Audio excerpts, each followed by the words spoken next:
Hey everyone, it's Peter Kerr from Daydream Nation, and I've got Reed Little back to the channel. How are you, Reed?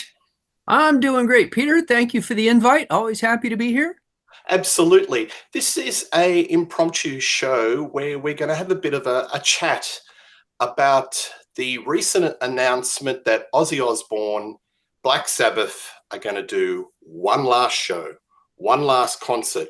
It's called Back to the Beginning. It's going to be on Saturday, the 5th of July, Villa Park in Birmingham, UK. So we're going to have a bit of a chat about what we can expect, who's going to be performing, and maybe have a bit of a discussion about folks that are kind of missing from the bill. So a lot of different rabbit holes, a lot of different things to cover. So, Reed, first question to you: were you surprised when you saw the announcement, or that Ozzy and Black Sabbath were going to do one final gig with the original lineup? So I actually was, because it's been almost 2 years now since they broke the news that Ozzy was suffering from Parkinson's. And, Parkinson's is a progressive disease. Ozzy's not a young man. And to come in 2 years later and think he's going to do any kind of decent performance, well, that's very optimistic. Now, Okay. needless to say that all the profits of this show will be going to charity. There's a lot of good aspects to this show, so maybe I'll just start things off and just tell you my feelings. If I had the opportunity, I would go to this show. It's like a day celebrating heavy metal. There's a lot of wonderful acts that are going to be playing. However, there are still things that cheese me off. There are still things that concern me a little. And during the course of the show, I will get this off my chest. Now, what do I expect? What do I expect? On the basis that Ozzy has Parkinson's, and there's little skirrets of news every day since the announcement. A little bit of news grabs. The latest news grab was that Ozzy can't walk. Right. So I expect that when he's doing his solo performance and when he's doing his performance with Black Sabbath, he'll probably be in a chair, could be like done as a throne, similar to the Rock and Roll Hall of Fame induction, and you'll have musicians around him. Another thing I expect is that I don't think it's going to be the usual duration of a typical Ozzy Osbourne solo set. I think it'll be only a couple of numbers. Likewise with Black Sabbath, I think it could be like three songs each. There are so many artists that are going to be playing during the day. Yeah, I mean, you can think of it as a festival day. Look at how many acts. I'm just going to read them off the poster here. I know you've got the poster there too. But so from the bottom up, we've got Mastodon, Anthrax, Lamb of God, Alice in Chains, Hailstorm, Gojira, Pantera, Slayer, Metallica. So 9 acts plus Ozzy as a solo artist and then Black Sabbath. So that is even if those other bands get half an hour apiece, by the time you go on stage, swap out their equipment, bring up the next band, you're talking about a really long day.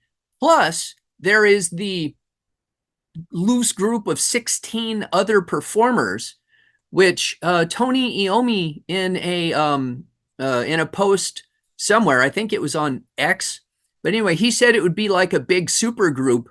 So you have 16 performers that are going to get up on stage, and honestly, I don't really expect that any of those things is going to yield anything remarkable. I mean, you've got a lot of great bands there. I've seen Anthrax a number of times. I've seen Mastodon, actually most of these bands, and they're great. But is Ozzy going to give a good performance? No. See this shirt? This is from 1992. So I saw Ozzy in 1992. At the time, it was billed as his No More Tours tour. He was going to retire. That lasted less than a year. And that was probably as good as Ozzy will ever be. For those of you counting, that was 33 years ago. I know it doesn't seem like that long in my head, but it was.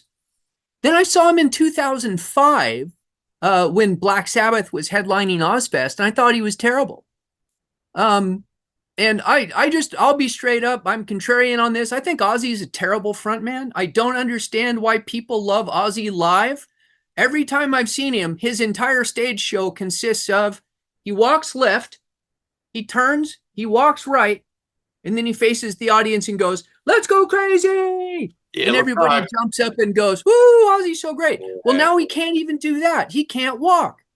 Yeah. And he has edited his set list for decades so that he's only singing songs within a very narrow vocal range.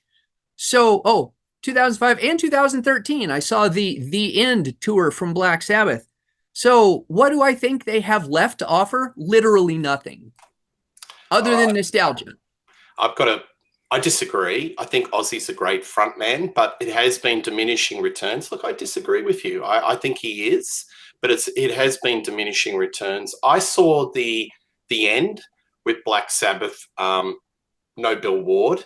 And one thing that was noticeable was that Ozzy was singing pitchy and he was singing out of key.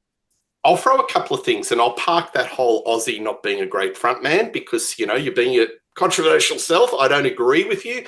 But for the purposes of this show, what do we expect? Ozzy could be just singing the backing tracks.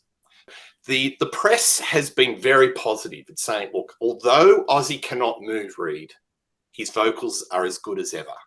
So, they've got to put it out there because they've got to sell tickets. Because there is still a lot of social media scuttlebutt that a lot of people are quite cynical that will buy the tickets. They've got all these performers and they get there and he's not going to perform. He'll just wave, and because we don't know what condition he will be on Saturday, the 5th of July. So there's a lot of cynicism there. So there is a distinct possibility as a backup that he could be just singing the backing tracks. So he's in the throne. So we know he's not going to be moving around. We agree with that. He's sitting on the throne. Ozzy solo set, also with Black Sabbath, and it could be backing tracks. Just one more point. Sorry, Patient Number 9, which was the last album. I love that album, but it was auto-tuned within the lights of itself. A lot of people didn't like that, but I forgave it because it was such a great piece of rock and roll. I loved it. So there's so many different sort of bits of evidence that point that, vocally there could be some enhancement. Yeah, I mean, anybody who does a lot of singing knows singing sitting down is not easy. It's very hard to get a full breath when you're sitting down. It's very hard to support from the diaphragm. Now, again, when they say Ozzy's as good as he's ever been, no, he has been a shadow of his former self for literally 20 years. I mean, again, 2005, he already has narrowed the Black Sabbath set list down to, I'm willing to do these songs. And I read interviews with Zakk Wylde in the past where new bassists would come into Ozzy's band and they'd be like, "Hey, why don't we do this song?" And Zakk would tell them, "Yeah, the boss won't do that song." Yeah. So do we agree it's going to be a much reduced song list? Because my prediction is 3-3. So I mean, if that, who's really doing heroic work on this? Zakk Wylde. He's going to be playing with Ozzy, with Pantera, and in the Supergroup. Now that dude will probably get up and hold down the fort, but yeah. Is that confirmed or just what you suspect? He's on the poster. Right. Because I don't think they've sort of bedded it down. So with the 3-3, I think like Ozzy, what songs would he do? He'd probably do Crazy Train, No More Tears, and Mama, I'm Coming Home. That's my prediction. Just 3 signature big hits. And with Sabbath, I think they will push out Paranoid, War Pigs, and Iron Man. And if there were any more songs than that, that'd be a bonus. What do you think? Those are they're possibilities, definitely. I know when they did the End, Ozzy did Changes. One of the things it depends on is how much time or how Tony and Geezer and Bill Ward are feeling, because those three could just do jamming for 20 minutes. And every time they've had a Black Sabbath tour, that's Ozzy's complaint is, well, the singer doesn't do anything. I sing for 2 minutes and then they play for 10 minutes. So even if Sabbath only did 3 songs, they could drag that out for a really long time if Bill Ward's endurance hangs in, and if the other guy's endurance hangs in. I mean, Geezer's the only one that isn't known to have massive health problems. And he's just as old, so maybe he does and is just more quiet about them. But everybody else has massive health issues. Absolutely. Look, I'll say it again. I would go because I just think it would be joyous to see the 4 of them on stage. Even though there's this Aussie element and knowing that there potentially is going to be a lot of enhancement, I just think I would be captivated to see the 4 of them on stage. If you had the opportunity and I gave you the golden Willy Wonka ticket to go, would you go? Yes, but not because of the headliners. Just ignoring the fact that it's Black Sabbath and Ozzy. And as far as I'm concerned, I've already seen Black Sabbath's farewell show. No matter what they do this year, there's zero chance that it's going to be a better performance than they did in 2013. That was 12 years ago. I know, but what about the sentimental side of it, Bill Ward? Because, I mean, the thing that bugged me about 13 and the end was there was no Bill Ward. It just didn't feel the same. And we'll talk about Bill Ward because he's a big part of this.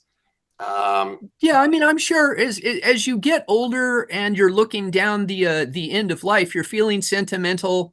And I know Ozzy has been making statements about how much he's missed Bill and he's wanted to do this. That has no effect on me. Vinny Appice was my Sabbath drummer, and I got to see, the last tour that Ronnie and Vinny did with Black Sabbath, just calling it Heaven and Hell. And frankly, that meant more to me as an individual. But it's going to be a great day of music. I mean, good grief. The rest of the bands, that's like a poster of my favorite bands, plus a few that I don't really care about but would enjoy seeing. So it would be an amazing day. But let me ask you this. You went to Ritchie Blackmore's last show in England. How did you feel at the end of that, watching Ritchie get up and not be able to play like Ritchie? Yeah, it was disappointing, but there was still positive aspects to it that I took away. He could still play the acoustic guitar beautifully. He could still have that sort of Ritchie Blackmore tone, even though the runs were not fluid because he knew that he had health issues. So there was still enough that I could take away. But yeah, it was niggling at the back of my head that this is not Ritchie. I wish I could see Ritchie in 84 or 73 or something and be in a time machine, but that was never going to happen. But just bring it back to Bill Ward. Now, the thing, this is, there's a few little, I'm a bit cheesed off and I've still got a little, I'm a bit aggrieved. Bill Ward was apparently had health issues. He couldn't do the 13, the end tour. And then there was the money, there was the contract side. I mean, it's wonderful he's playing, but it just still leaves a bad taste in my mouth, that he could have played that tour, and it's just maybe a little too late. He's going to get to do 3 songs, put the hand in the air, but it's still, I still sort of think of a missed opportunity. What do you think? Well, I mean, yes, it's hard to know what was really going on in 2013. Bill says they didn't really try to get anything going with him, and Ozzy and Geezer were making unkind statements. I thought it was funny because Tony was uncharacteristically quiet at that time. He was like, "Yeah, let the loudmouths talk it out." That was probably a good one just to sit out. But certainly touring is much, much harder than doing a single show. So if you're going to get back together, getting together for one show is much easier than, trying to tour around the world. So I think he's got a better chance of pulling it off. I do wonder what their backup plan is, because I mean, any one of these guys, no, I'm sorry, I don't want to be morbid, but these are old, sick men, and I can just picture one of them stroking out on stage, which honestly, I think Lemmy would have loved to go that way, like literally on stage playing and suddenly end it. But as morbid as that is, it's also not completely impossible. But can he play? Has anybody heard Bill play in the last 13 years? Yeah, that's a big question. And I'll take it back to Reunion in the 90s. He had some health issues. He was struggling.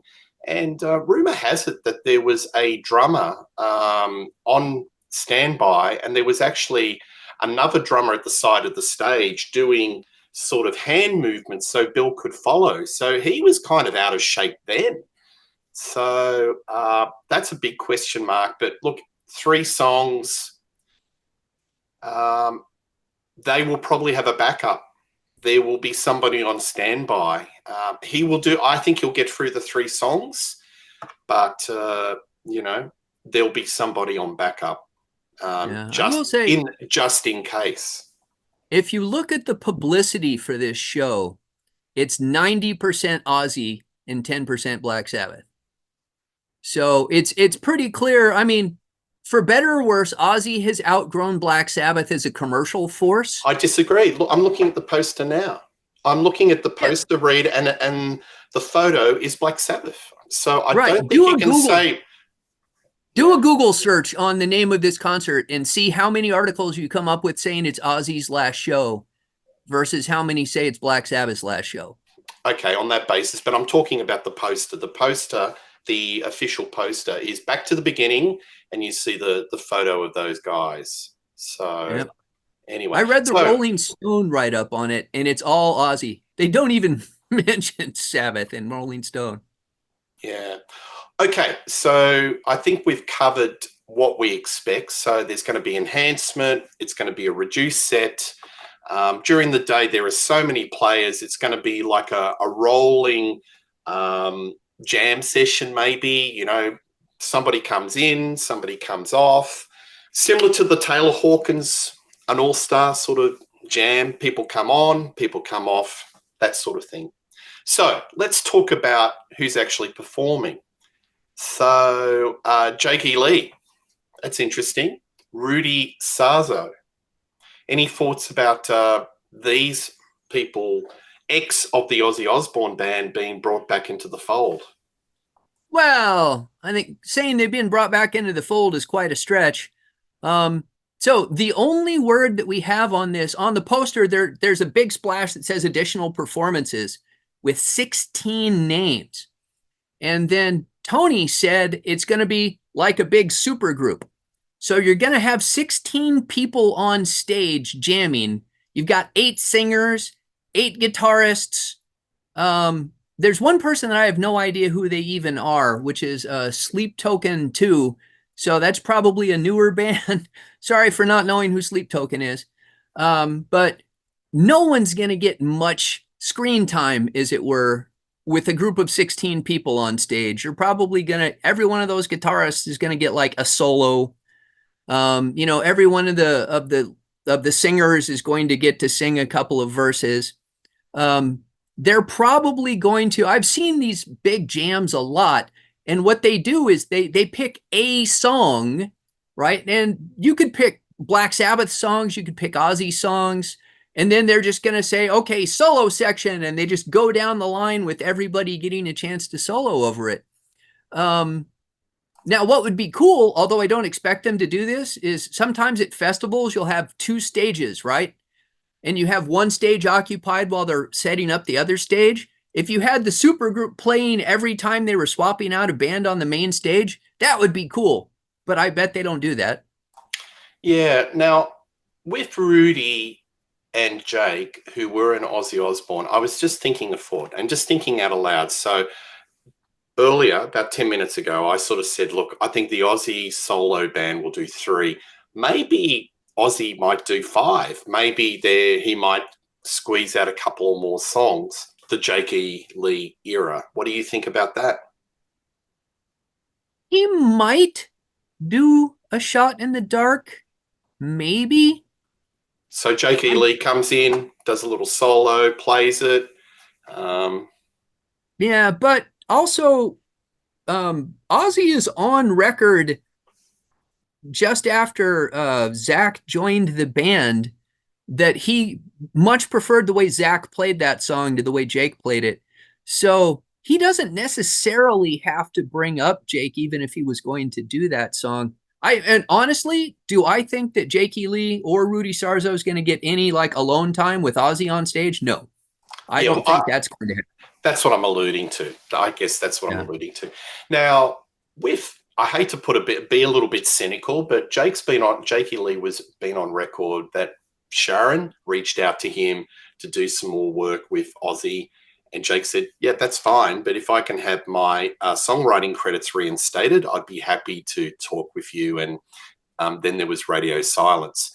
Do you think there have been any caveats for someone like Jake E. Lee to be on this show to say, this Ozzy's final show, please don't mention songwriting credits or anything like that? And then Jake E. Lee's got to the point in his career that stuff it, I'll park that to the side. Let's bygones be bygones. I'll just perform. Do you think that could be a likely scenario? Well, it's not like I know Jake E. Lee, but I have seen interviews with Jake E. Lee, and I would say he is not the type of guy to let that go. He's still bitching about things that took place in the mid 80s before he joined Ozzy Osbourne. But we also have to remember Jake was recently shot and was in the hospital. And those are the types of things that make you reevaluate your life, right? And I think he was probably like, there's a whole lot that's more important than this beef I've got with Sharon. And if they're going to throw some money his way just to go and play, I'm sure he was no longer averse to that if he ever was. But I mean, they're not going to give him his songwriting credits back or anything like that. So, well, I'm just wondering if there's any some money. I don't look. I really don't think there's going to be much money thrown other than expenses, accommodation, airfare, and that's it. But look, when my eyes went up and down looking at the poster, that was the surprise, Jake E. Lee. Yes. And I'm a huge Jake E. Lee fan, and that would be another positive for me attending this gig. I'd love to see him on stage again. And look, I think maybe bygones be bygones. He's at that point of his life, and it's Ozzy's last concert. Let's be on the show. Are there any other surprises in the lineup? Looking at who's going to be performing from your perspective. I mean, there seems to be a lot of standard stages like Metallica and Slayer, Pantera. Not many surprises. It seems like a bit of an Ozfest line. Yes, I'm kind of surprised Alice in Chains is on the bill. And I love Alice in Chains. I'm an enormous Alice in Chains fan. In fact, in this 1992 concert, Alice in Chains opened for Ozzy. So it's not like they don't have a history, but one of these things is not like the other. You look at all the rest of the bands, they're a whole lot more metal than Alice in Chains, who were always the most metal of the grunge bands, but they're not, Lamb of God or Anthrax. So that stylistically really kind of shocked me. Although clearly their music is Sabbath inspired, as was Soundgarden, and I mean all of the grunge bands had some Sabbath influence, but yes, that kind of surprised me. Oh, and Mike Borden from Faith No More. I was like, why is he in this show? Why not? I think Ozzy's done some work with him. Another surprise for me is Billy Corgan. Now, Sharon Osbourne managed Billy Corgan and said he was the most awful human being she'd ever come across. So there is a little bit of water under the bridge sort of element to this show. That's a bit of a surprise. Yeah. But, the Smashing Pumpkins they're doing okay. And Billy was never shy about saying he was influenced by Sabbath. So I think he actually fits. Interesting that his name is first in the list, because I actually think Disturbed has sold more albums than the Smashing Pumpkins, but Dave Draiman is second on the list. Yeah, absolutely. I was going to say, are they alphabetical? They are not alphabetical. All right, I have no idea how they picked what name to go where. Why don't we talk about who's missing? So I think the big one for me is Bob Daisley. So Right. you look at the original lineup. Lee Kerslake passed away. Randy Rhoads passed away. It's only Ozzy and Bob. Bob was the chief lyricist for those first couple of albums. He played on No More Tears. He did a lot of work on Ultimate Bark Sin at the Moon. and Bark at the Moon. Absolutely. So Jakey Lee's there, Billy Corgan. Why not Bob? Yeah. I agree, although the others do have the saving grace that they never actually sued Ozzy, whereas Bob, they had that very acrimonious court proceeding. Although Sharon has sued the rest of Black Sabbath in the very recent past, so obviously there's some tolerance for that. But I think Bob just is too much persona non grata. You know who else I was kind of surprised, or not surprised, but disappointed? Vinny Appice. Yeah, I maybe not playing in the big stage, but why not with the Supergroup? He has history with Black Sabbath. Yeah, that is. But look, getting back to Bob, I think that this. I mean, it's the final gig, it's the final performance, and front and center, as you said, that Ozzy is. That's the publicity that that's gonna be his farewell to the fans. I think that Bob Daisley has been such an intrinsic part of the Ozzy Osbourne story that you would think that just let bygones be bygones and let him just get up on stage with Ozzy as part of the original lineup. It's just a bit of inconsistency here. Jakey Lee, Billy Corgan, there are, I mean, you're looking down the list, there has been some grievances with Sharon Osbourne and certain members, but now Bob Daisley has come out and said that, look, I'm not sure if I was invited, I would go. It could be an embarrassment. It could be awkward. But deep down, I think that if Sharon rung him or Ozzy's management rung him and said, Bob, just for Ozzy, one final gig, I think he would fly over. I think he'd do it. Yeah, I mean, obviously you've spoken to Bob. I don't know if Bob still plays. He does. He's recording with the Hoochie Coochie Men. Okay. Doing another album. He's still active, but it's sort of a bit more low key. But I think he would. Front and center, he would do it, being a special occasion. But as I said, I think he's putting this press release out through Blabbermouth and all the various metal press and say, it's kind of protective. I didn't get invited, but it's sort of like you don't get invited to a party and you say, I didn't want to go anyway, Right. But deep down you think, if I got invited, I would go. And I just think, he's such a part of the Ozzy story. I just think that, let bygones be bygones. Half the band, Ozzy and Bob were there at the start for the Ozzy Osbourne band. He's such an important part. I know I'm laboring the point. Invite him. Get him up on stage. A couple of other things. No Judas Priest. Birmingham. Boys, right. They were right up there with Sabbath. They kind of intertwine, unless they're deep in the recording studio. I was a bit surprised that KK Downing is there, but no Judas Priest. The rest of the guys aren't. And there's always the chance KK and the rest of the band not having a particularly good relationship right now. There's a chance that they went, KK's going, we're not going. You think so? Possible. I mean, anything's possible. Yep. Another bygone be bygone. Iron Maiden. Yeah, that's another one I wouldn't hold your breath on. I think the Maiden guys do hold a grudge. I know that their manager, whose name escapes me right now, I should know it, But he definitely holds a grudge. And after 2005, they kind of publicly said, we'll never play with that blankety blank again. And I would have been shocked if they were on this bill.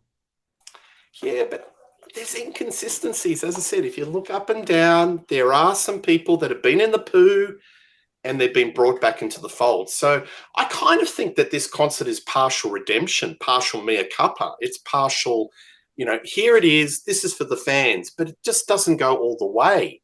It just throws enough personalities that have had falling outs, bring them back into the group, put them on stage, that the punters are sort of going, oh, wow, J.G. Lee, Billy Corgan. But it just doesn't go far enough as far as I'm concerned, because there are some sort of notables missing. But could you imagine how, Iron Maiden or Bruce Dickinson or Judas Priest, that would be truly a celebration. But yeah, maybe it's just too many egos. I don't know. Well, there's unquestionably going to be some of that too. You kind of do. I mean, obviously, there are a lot of heavy metal bands out there, and you can just look down this list and go, well, why didn't they invite Megadeth? Why didn't they? Every heavy metal band in one way or another has been influenced by Black Sabbath. Megadeth. When you look at the poster, the big four, but it's actually big three. That is a notable missing, isn't it? Yes. Yes, it is. So I just don't know. Is it a case of not available? Is it a case of a grievance? You just don't know in this situation. So there are some inconsistencies in regards to it. So, why didn't they bring up some of the new modern like doom bands or something? There's a lot they could have done. What they have is a very safe set list, very heavily leaning towards the 80s and 90s with, Mastodon and Lamb of God are the youngest acts on there. No, Hailstorm is. Hailstorm's probably the newest of them. And they've been around since at least the early 2000s. So, yeah, I think it's a nice blend between the old school and the new. I think it's got the right, but there are, as I said, there are some missing characters, missing bands that would just make it a little bit stronger. Do we expect to see it streamed, Blu-ray, DVD, Reed? Yes. Probably not the whole festival, but I'd be shocked if they didn't record at least Ozzy and Sabbath's parts of it. Unless something major fucked up happens, and then it'll be you'll see the TV pattern, television pattern come on. They recorded the end tour, had little spots of them playing in the studio and bits and pieces from various concerts. So if you're looking at monetizing this thing, and when they say that the profits are being donated, that's a very tricky wording, because this show is going to cost a lot of money. Even if the various performers are doing it for very little money, they're still, paying for gear and electricity in the venue. And it's going to cost a lot of money. Administration, absolutely. So the profits, but look, I think it's a wonderful cause. I'm behind it. I really am, and I would love to go. I may go, but there are some elements to this. So in the scenario that Ozzy cannot perform, how do you think that would go down? What would they do? So Ozzy is terribly ill, and the worst case scenario, because as I said, there is a wall of social commentary out there that they don't think he's going to be on stage. Well, let's face it, it is a long way in the future, and his condition appears to be deteriorating fairly rapidly. So that's not impossible. I would guess that if everything went completely south, they would literally just like wheel him out in a wheelchair and let him wave at the audience. And gosh, sorry folks, he's not able to perform. Because you still have enough other things going there that good. If you're a heavy metal fan, how could you not be happy with the rest of the bands that are playing there, even if you're disappointed that Ozzy and Sabbath wouldn't be able to perform?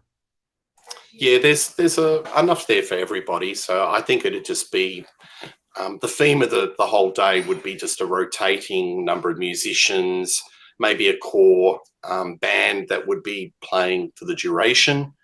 And that would just continue right the way to, Ozzy Osbourne band and Black Sabbath right to the end. Right. And of course, with a lineup like this, if the rest of Sabbath was up to performing, they could just grab any one of more than a dozen singers and say, "Hey, come be our singer for the night." And potentially play a longer set, do more deep cuts, because as I said, with Ozzy in the band, and I hate to say this, it kind of restricts what they can do. And as I Right. say, I really think Ozzy will be there. If he's able to, it'll be a very limited song list. So a lot of people are saying 3-3, three in Aussie band, three in Black Sabbath. But if Ozzy is completely incapacitated and you can't do it, then that may open it up even further. Have you heard? Do you think there's going to be any more announcements, or do you think this is kind of fixed? They keep saying that they're going to add more performers. So I presume that those would be performances in the additional performances from section and not actual band performances. Also, if this is in, I guess I'm just looking at the tickets on sale date. It's in July, did you say? Saturday, the 5th of July, yeah. So that's also that's in festival season in Europe. So a lot of potential acts, I'm sure, might be have scheduling conflicts. I mean, I don't know anything about the festival season schedule, but there might be some big festival going on at that time. Absolutely. All right. Well, I think we've broadly covered it. The what we expect, who's playing, and who's missing. So, have you got any final thoughts in regards to that? No, not really. I mean, I don't have any personal animus towards Ozzy, but I really am skeptical that he'll be able to deliver anything resembling a good performance at this. I mean, hopefully he can prove me wrong, in which case we can do a follow up and I'll say, "Hey, I was wrong. That guy got up and he just absolutely nailed it." Yeah, I think it's just going to be a lot of goodwill, and he's one of the most important figures in hard rock and heavy metal. Whether his performance now is going to be up to scratch, or it can't be denied he is one of the most important figures in our genre of music. So I would love to be there, try to be there, and it'll be interesting how it unfolds. All right. Well, thank you, Reed. Thank you for coming on for this impromptu show. I wanted to get you on to talk the ins and outs of this show, and thank you for coming on. Folks, tell us what you think of what's going to happen, um, bands that you'd like to see, missing characters. How do you think it's going to unfold? We love reading your comments, good, bad, and indifferent, because it shows that you're watching our show. Please like and subscribe to Rock Daydream Nation. But one thing's for sure, you'll see me and Reed talking more things rock on Rock Daydream Nation soon in 2025. See you later. All the best. Cheers.